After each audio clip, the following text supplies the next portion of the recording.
Bonjour, je m'appelle Amy, j'ai 10 ans, je suis en classe de CM2 dans l'école Maréchal Juin à Zouchen. J'ai décidé de vous lire un passage de Malenfer, la source magique de Cassandra O'Donnell. Le passage que j'ai choisi, c'est quand Zoé montre une plante géante magique à son grand frère Gabriel et ses 3 amis Morgane, Ézéchiel et Thomas.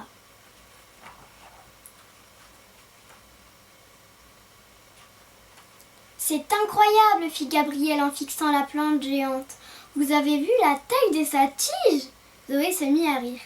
Terrible, hein? Et son parfum? Tu sens son parfum? Je n'ai jamais senti une odeur aussi merveilleuse, dit-elle pleine d'enthousiasme. Tu as raison, on dirait du caramel, approuva Morgane. Mais non, ça sent la rose, protesta Gabriel. Pas du tout, ça a l'odeur d'une saucisse grillée, dit Ézéchiel d'un air gourmand. C'est drôle, je crois que son parfum change selon les gens, remarqua Zoé d'un ton admiratif. Tu plaisantes, demanda Gabriel en haussant les sourcils. Non, regarde. Pour toi, elle sent la rose, ton parfum préféré. Pour Morgane, le caramel, son odeur préférée. La saucisse grillée pour Ézéchiel parce qu'il adore manger des... Ça va, je crois qu'on a compris, l'interrompit Morgane. Comment peut-elle? Enfin, je veux dire, c'est vraiment bizarre, grimaça Ézéchiel. Zoé haussa les épaules. Pas tant que ça. Après tout, elle a été créée par les sorcières. Morgane lui sourit. Oui, Zoé avait raison. Cette merveilleuse plante était magique. Magique et merveilleuse. Raison de plus pour se demander ce qu'elle fait ici, dit Ézéchiel en sortant un chocolat de sa poche. Les 3 autres se tournèrent vers lui. Ben quoi, c'est vrai? Si elle est fabriquée par les sorcières, alors c'est qu'elles se sont arrangées pour en planter une ici, non? Une lueur d'inquiétude s'alluma dans les yeux de Morgane.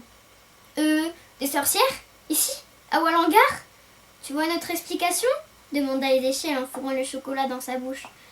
Gabriel soupira. Ézéchiel avait raison, il n'y en avait pas. Écoute, Gabi, tu entends ça? Fit doucement Zoé en posant sa main sur la tige argentée. Quoi, qu'est-ce qu'il y a? Demanda Gabriel. Zoé tourna la tête vers lui. Ses yeux étaient devenus entièrement blancs et une lumière irradiait de son corps. Elle chante. Zoé, qu'est-ce qu'il t'arrive? S'écria Gabriel paniqué. Elle chante. Tu ne l'entends pas?